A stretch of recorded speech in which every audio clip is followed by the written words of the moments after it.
This is the Convene podcast.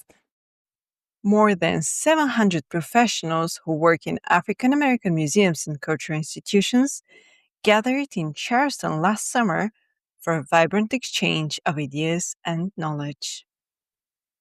Preserving their stories, written and read by Jennifer N. Dienst, senior editor of Convene.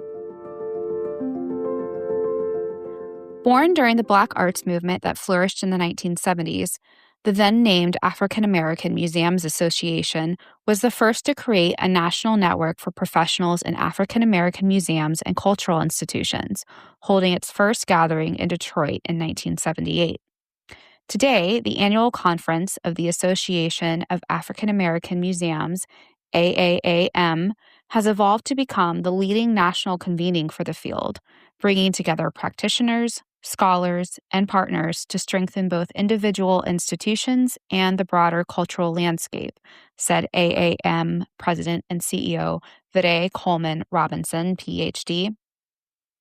Last year's gathering of 700-plus participants in Charleston, South Carolina, themed Voices of Democracy, commemorating the Voting Rights Act's 60th anniversary, offered 3 days of educational programming, workshops, networking, an exhibition gallery, and local tours.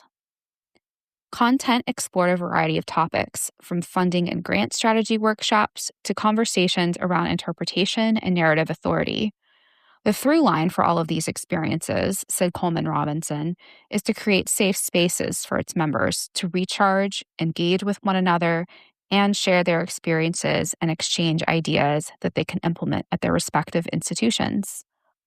AAAM organizers are very intentional about the host cities they choose, and Charleston's significant African American history provided a powerful backdrop.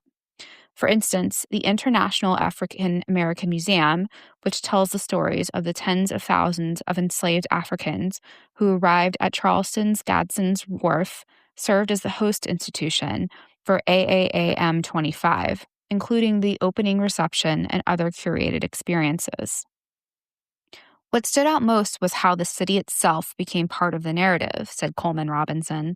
The experiences were not just events, but opportunities to engage with history and place, and that is something AAAM strives to replicate in every host city. On the agenda, opportunities for connection included early morning networking lounges, afternoon speed networking, and mentorship sessions, and an emerging professionals meetup and exhibitors mixer in the evening. An evening reception at the Gibbs Museum of Art, whose collection of American art spans 350 years, offered an experience that highlighted the richness of Charleston's cultural institutions, according to Coleman Robinson. Centered on local African American history, excursions included a visit to the College of Charleston's Avery Research Center for African American History and Culture, and a trip to nearby St. Helena Island, a cornerstone of Gullah Geechee culture and home of the Penn Center, the first school in the South for formerly enslaved Africans. Remember to subscribe to the Convene podcast on your favorite listening platform to stay updated with our latest episodes.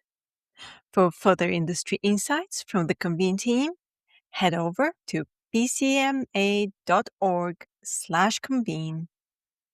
My name is Maggie. Stay inspired, keep inspiring, and until next time.